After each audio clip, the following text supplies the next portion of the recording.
Ridwan Kamil tak mau kalah dengan Anies Baswedan di Citayam Fashion Week, gayanya super keren. Gubernur Jawa Barat Ridwan Kamil dan Gubernur DKI Jakarta Anies Baswedan melintasi zebra cross di Duku Atas, Sudirman, Jakarta Pusat. Zebra cross tersebut bukan sekadar sarana penyeberangan para pejalan kaki, tapi sebagai catwalk Citayam Fashion Week bagi ABG SCBD, Sudirman, Citayam, Bojonggede, dan Depok. Ridwan Kamil tampak luwes dan santai berjalan mengenakan setelan jas warna coklat mocha membalut kaos putih sebagai daleman. Suami Atalia Praratya itu juga mengenakan kacamata hitam dan topi fedora, sementara untuk alas kaki ia mengenakan sepatu kets warna putih. Tak sampai di situ, ia juga menjinjing ransel kulit warna coklat.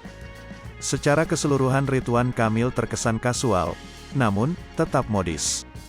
Ya, Ridwan Kamil tak sendirian melintasi zebra cross tepat diselenggarakannya Citayam Fashion Week yang viral itu. Ada puluhan driver ojek online yang ikut bergaya sembari melintasi zebra cross. Ridwan Kamil seolah mempersiapkan dirinya melintasi zebra cross bak model seperti halnya ABG SCBD, Sudirman, Citayam, Bojonggede, Depok.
Hai pemirsa Sri Popo TV, jangan lupa komen, like, dan subscribe, serta tonton terus berita-berita terupdate lainnya ya.